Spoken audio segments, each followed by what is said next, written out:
I'd like to show you how I set up the Codex in my One Book July or any bullet journal system that I'm using.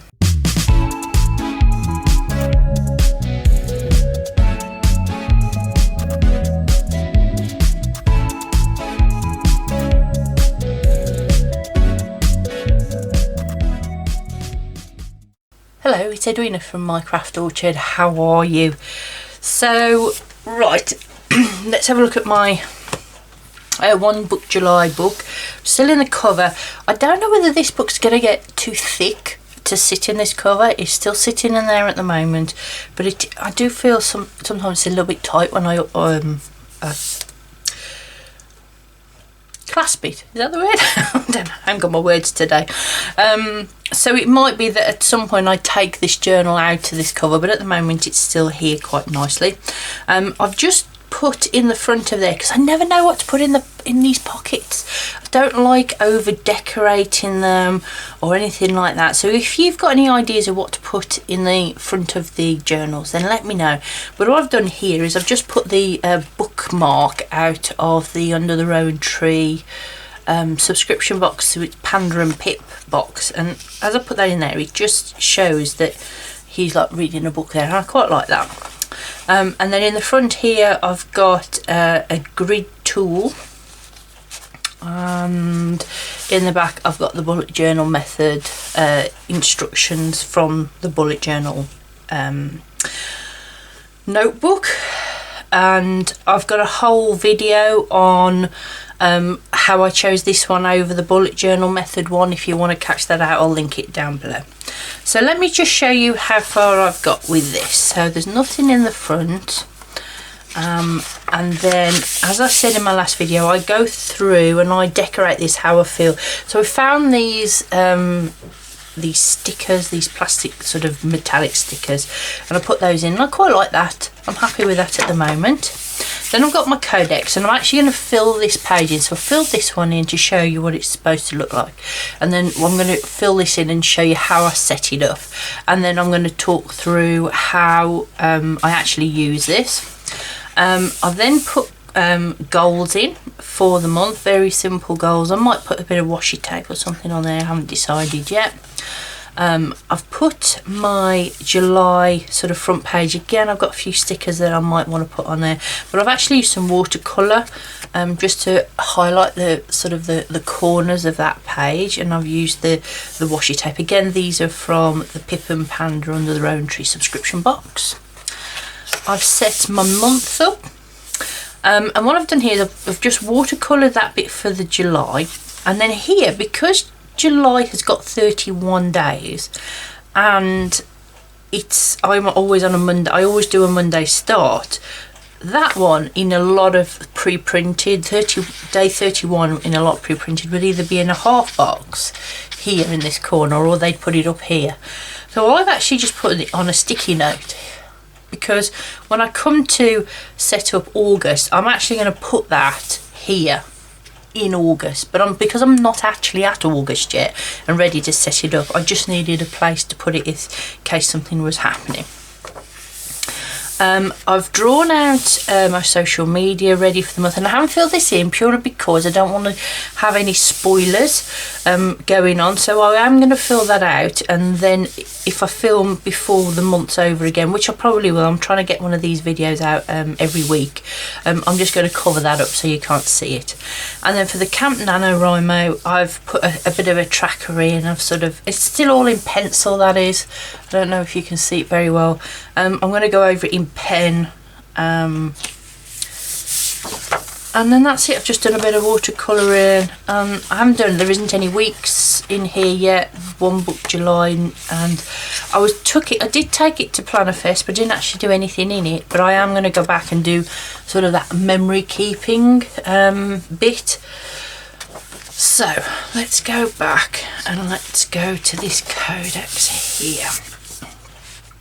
So I'm sure if you're a bullet journal, you've heard of a Codex before, but what it basically is you have the month, and then you have every day of the month, and then I've also put the day of the month. Then I've separated it out into weeks, and it's almost like a short form calendar, what they call it, perpetual calendar. And I like this because it means you can see, I've set this up 3 on this page to show you what 3 would look like, and I'm going to put 2 on this page to show you what 2 would look like.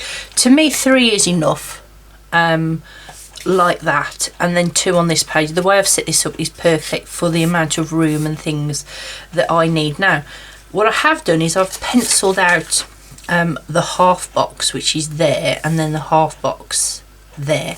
What I might do, I'm thinking, I'm going to make this November box the same as the October, which will then give me more room to write the Codex key in this section of my page. So I think that's what I'm going to do. But what I need to do is I need to work out how many boxes that was, and if I remember right, I used the grid tool to actually work out where the quarters were. Let me just have a look. Did I do that? Yes, I did. I'll link this grid tool down below. I use it a lot, but I've also just bought another one from Upsy Daisy, and when I went to Plannerfest I bought a new grid tool from her, which I'm going to show you in a haul when I've got a Plannerfest blog to go up, if it hasn't already, and then I will show you that tool then. I tried it out while I was at the show. It was fantastic, which is why I bought it. Now as you can see, I don't use a ruler, and the reason is I don't mind a slightly squiggly line. I know some people think, oh, I've got to use the ruler, but this to me is a quicker way. It's a much quicker way of setting up. I'm not having to negotiate rulers and turn it round and measure and all of those sort of things by using a grid tool and just a free hand. It does practice. It is practice to begin with. Look, I mean, like that one there is really squiggly. In a dot grid journal like this, it's a case of dot to dot basically. You could do a couple of dots at a time. It's up to you really, but that's how I do it. No rulers, and it's quick. It's a quicker method, I find. What I also do is when I'm numbering pages, I actually start right at the bottom. For instance, when I set my month up, I started here in this corner. And then worked up that way, because I'd rather have the space at the top of the page there than at the bottom. So if you start at the top, the likelihood is you'll get the space at the bottom, and if you work at the bottom, you'll get the space at the top. It's personal preference. It's how I work.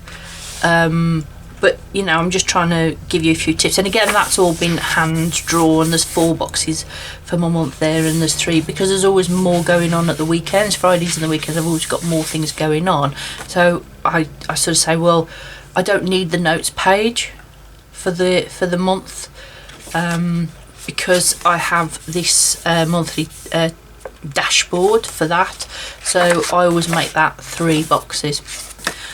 Give it a go. I mean, at the end of the day with our journals, it is all how we prefer it. So let me just number these.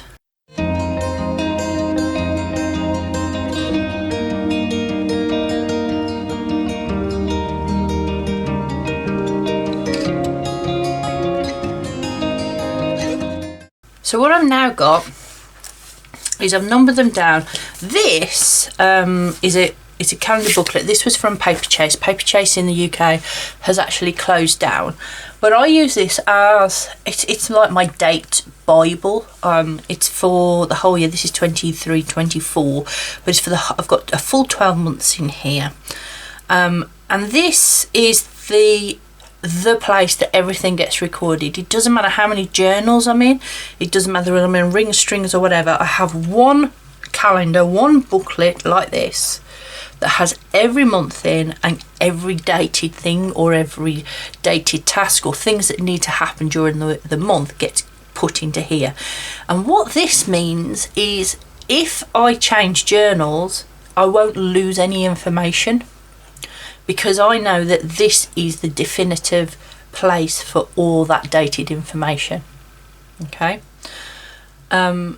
I would recommend it. I would recommend you have one place to put everything, and then like I say, I haven't set the week up or anything like that, but it doesn't matter, because I can go back to this and go, I know what's happening this week, I know what's got to be done.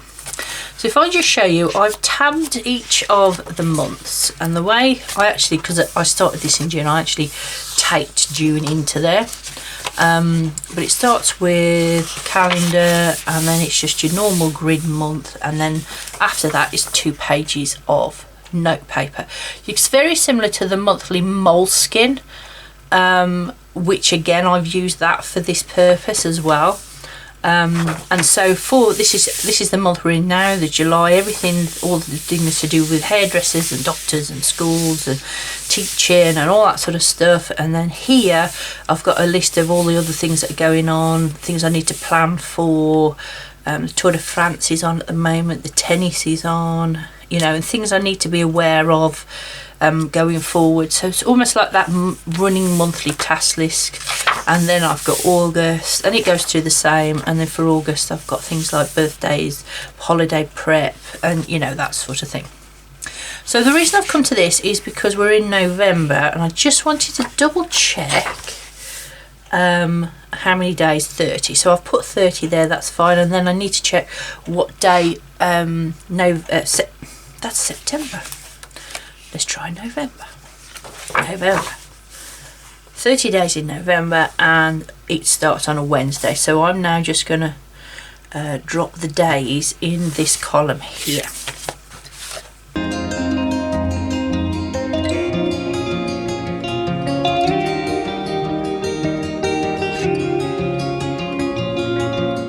Okay, next I'm going to use a light grey, and this is an Emmett pen, but this is a light grey pen.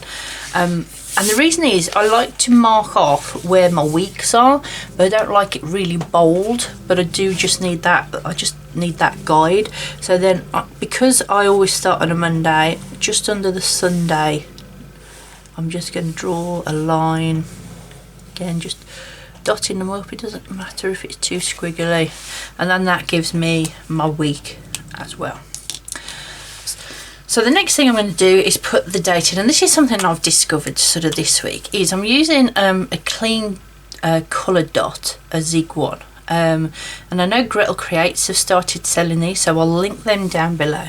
And all I've done is just put the first 3 letters like that. And you could use a brush pen if you wanted to, but because I've used a lighter one, I'm then going to go round it in a jelly roll pen, which just gives it that tiny pop of colour. It's subtle, but I'm actually really liking the way that the Zig pens with the drawing around it is working at the moment. It's just sort of pushing my buttons, as it were. So the next thing I'm going to do is I'm going to use a bright colour, and I always, for some reason, green, it always has to be green for tasks. So in here I'm actually just going to write tasks, I think. You can call this box anything you like. It could be events, it could be tasks, it could be anything really. So the way this works is I'm going to put a line very similar to the way I would do a bullet journal line. I always put it this way. I love this grey pen. It's because I always put a very faint line, and then I put the dot the one side and then the task the other. But in this case we're using boxes. And you can do it in black, you can do it in blue, however colour. And again, this is one of these trial and error things. So I'm using my Bible, date Bible, and I'm going to go And I'm going to just show you on August. I'm not going to do the whole thing, but I'm going to just show you for August. So I'm going to put on the 5th of August I have an event.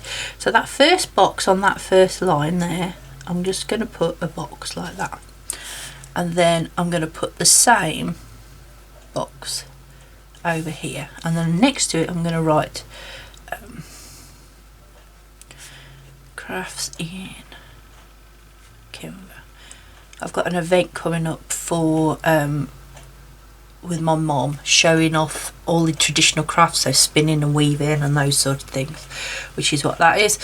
And then on the 13th I've got an event which is Arts in the Park, so that's for my craft club where I live.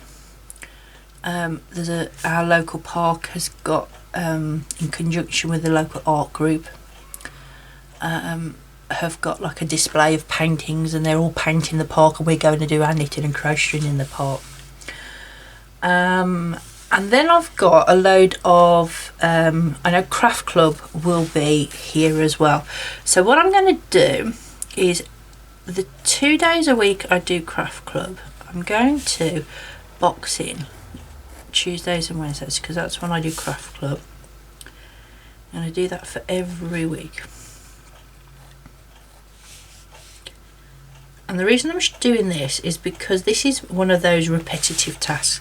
You might use this for if you do shift work, or you do it for paying bills every month, payday, that sort of thing. So what I then do is I number these boxes here. So crafts in the Kimber is 1, and then Arts in the Park is 2, and then craft club will be number 3. Okay, and then here, so craft club is a 3, craft club is a 3, Arts in the Park is a 1, craft club is a 3, Arts in the Park is a 2, and then a craft club. And you can colour code these as well if you wanted to. You could just use you know, so if you had green for paying bills, you could just colour these boxes in green. If you had work and that was pink, you could colour all the work boxes in pink. And then, as you can see, every week I've got, so the 3 box is craft club, so I know every 3 box is craft club. 1 and 2 are other events. Now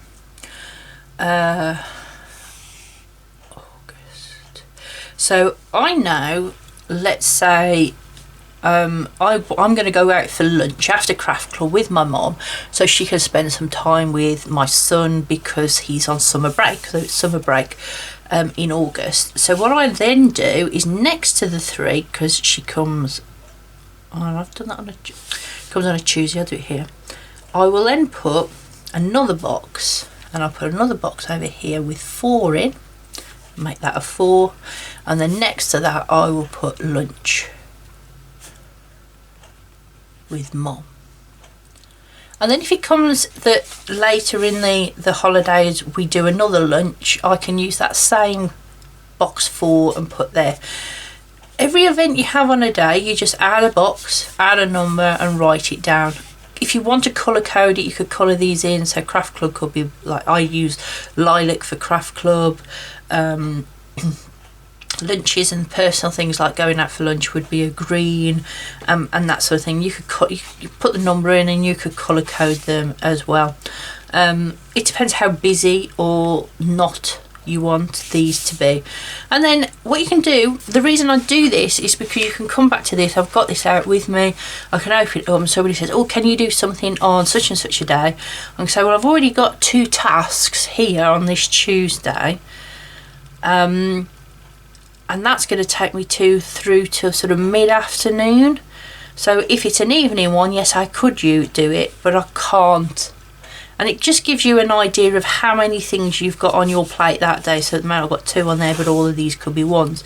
Some days when I've got a hair appointment, so I'd have like a hair appointment, a dentist appointment. Harry might be going back to school, for instance. You know, and you could have 3 or 4 different appointments or things that need to be done on that day. Or even you could use this for tasks that have to be done on that day. So for instance, you know, your boss is going on holiday and you need to speak to them the Friday before they leave, just to do that bit of a handover. You could put a box on that Friday, and then you could come over here and write in meeting with boss, and then you could ask her it, so it'll put it as a red flag or something, colour code it to make sure that that does happen. That's how I use my Codex. So that's how I set it up on this side, and that's how I use it. I box all of these in. And I always reference this Bible to do that. Comment down below, let me know if this is something you've tried. Is it something that you're thinking you might give a go? As I say, rather than the traditional future log, which is, you know, you sort of do 2 lines across and then you put your months in and then write the events that are going on.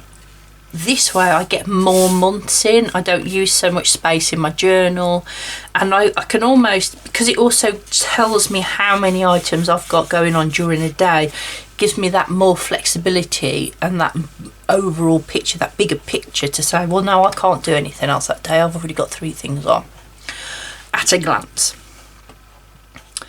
Let me know if you're going to try it. If you've got any questions, or you want to see anything for this one, Book July, in here. I've already had a request for watercolour pencils off my monthly supply challenge. Again, if you want to catch that video, that's all about using watercolours in the journals and how I do that, and a few tips and things like that. Later in the month I'm going to have a go with some pens. Should one of my subscribers wants to have a look at me use watercolour pencils, so that's something I'm going to be doing as well. You want to see any of that, comment down below. Make sure you like and subscribe this video, and I'll see you next time. Thanks for watching. Bye.